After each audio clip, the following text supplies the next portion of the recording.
Les 2 années précédentes, je faisais germer les graines de gazon avant de les semer. Cette année, je vais d'abord semer, puis faire pousser. Parlons-en. Faire germer les graines de gazon avant de semer s'appelle la pré-germination. La graine commence à germer, donc faire pousser n'est pas vraiment correct. Vous ne voulez pas que le gazon pousse dans le seau avant de le mettre sur le sol, mais vous le faites germer jusqu'à ce qu'il soit juste sur le point de germer. Comme ça, une fois que vous le mettez sur le sol, il pousse plus vite et vous avez moins besoin de l'arroser, ça demande moins de travail, etc. Je vais donc tout vous expliquer sur la pré-germination rapidement, un petit résumé pendant que je fais tout ça, je vous montrerai des images plus intéressantes, mais je vais vous parler de la pré-germination et ensuite vous expliquer pourquoi je ne la fais pas cette année. L'année dernière, j'ai utilisé le Kentucky Bluegrass 365 SS de Mountain View Seed, qui était un excellent pâturin du Kentucky. Je l'ai pré-germé, j'ai fait ça les 2 années, il y a 2 ans, et aussi l'année dernière. Vous m'avez entendu en parler, un gars qui s'appelle Spin Martin, qui a fait partie de plusieurs équipes de terrain du Super Bowl, m'a parlé de la pré-germination. Je crois que c'était il y a 3 ans maintenant, et donc j'ai décidé d'essayer il y a 2 ans.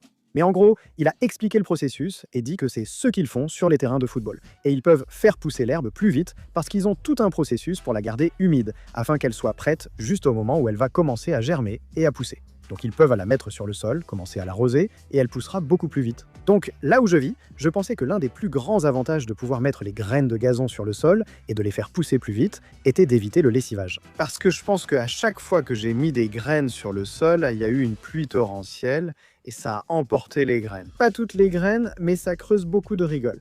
Ensuite, je dois revenir pour retoucher, où il reste des zones dégarnies.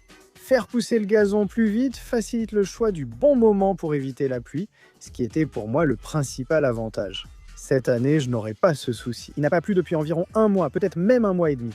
Je ne sais pas exactement, mais en tout cas, il fait super sec et il n'y a absolument aucune pluie prévue dans un avenir proche. Donc je ne pense pas vraiment que ce soit une bonne chose, mais ça veut dire que mes graines ne vont pas être emportées par la pluie. Un autre avantage de la pré-germination, c'est qu'on obtient un taux de germination plus élevé, donc toutes les graines restent humides dans les seaux.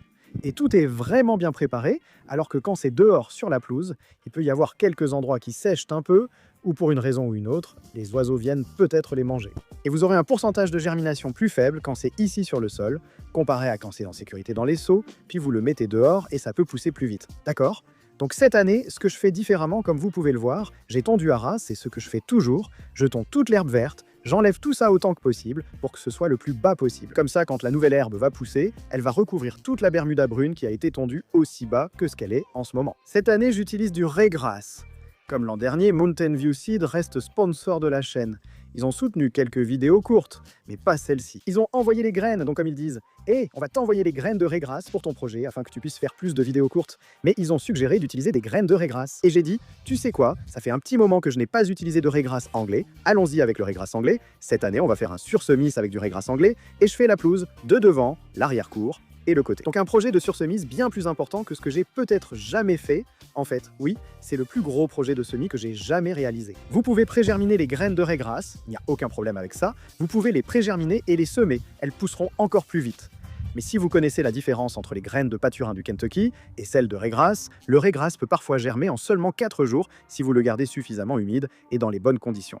On dit qu'en 1 semaine, vous verrez l'herbe pousser, c'est très rapide. Le pâturin du Kentucky met souvent plus de 2 semaines à verdir.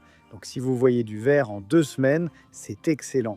Pré-germiner pour accélérer ce processus est donc judicieux. Et je pense que parfois, ça ne paraît pas si long que ça.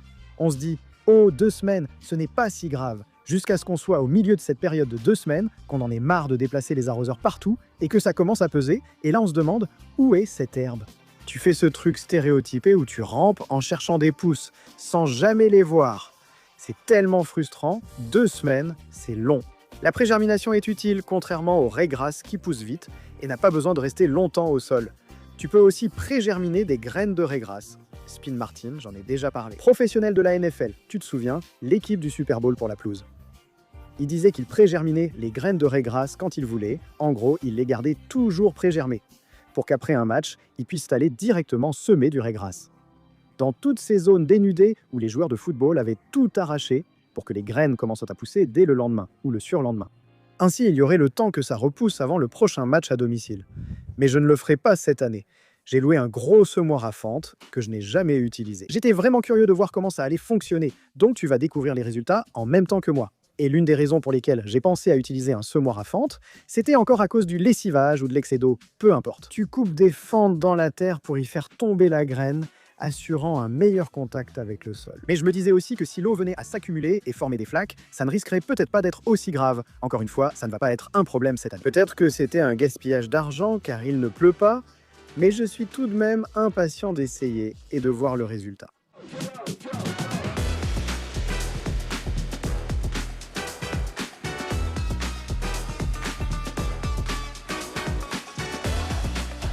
Je pense qu'à ce stade, je vous ai déjà montré tout le processus avec des images. Toutes les graines devraient être semées. Et maintenant, vous allez pouvoir voir les résultats, alors regardez ça.